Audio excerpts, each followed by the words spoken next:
Well, I've been working a lot with youth. I've done some international work, not with climate, but over in Japan, doing youth summer camps and stuff like that, and a lot of work around the state. And there's a lot of impassioned, really empowered, great stories from right around my neighborhood, and working with a lot of people that have really amazing things to say. And I feel like Copenhagen gives a big stage to showcase a lot of this work, and also show the international community what the Midwest youth and Wisconsin youth have been up to, and what they want to see, and what their concerns are for their future.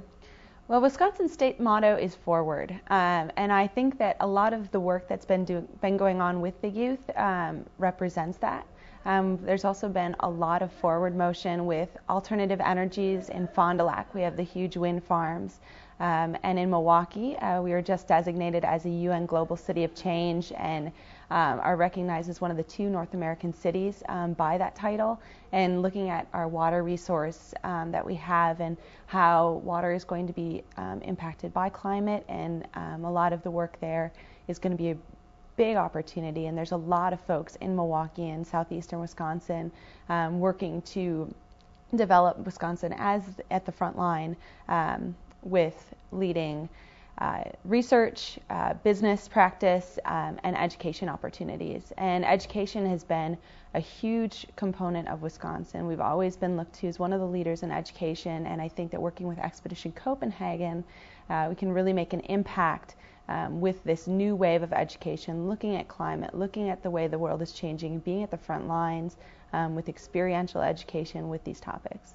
It is absolutely essential to address climate change. The facts are in, the science is here, that it's changing quickly. It's making rapid impact to people and culture all around the world. It's not here yet, but it's going to come, and it's going to be impacting our culture. Evacuating islands because the space isn't livable anymore.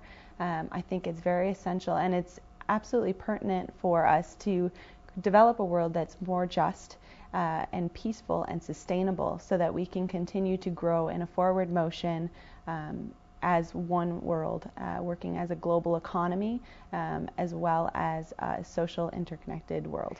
Well, youth are essential in the climate change movement because they represent the future. And throughout history, a lot of the great social movements, social revolutions, all those changes were really inspired by young people looking forward and saying, that was really awesome what you guys did. You've been doing really great things, but there's ways to do it better. And this is how we want to see our world. And that's how we progress. And that's how we continue to move forward, is by the ideas of the youth that are fresh and innovative and unique in a lot of ways, and energetic. The energy is definitely essential to the movement. So the Midwest is essential in these climate negotiations. We're poised to address these issues in a really strong, forward-moving way. We have a lot of resources, and we also have strong political will, being in Middle America and looking at things from a real standpoint. These policies affect our day-to-day lives. They will affect our day-to-day lives in a positive way. They're going to make our lives cleaner. They're going to make them healthier and more sustainable.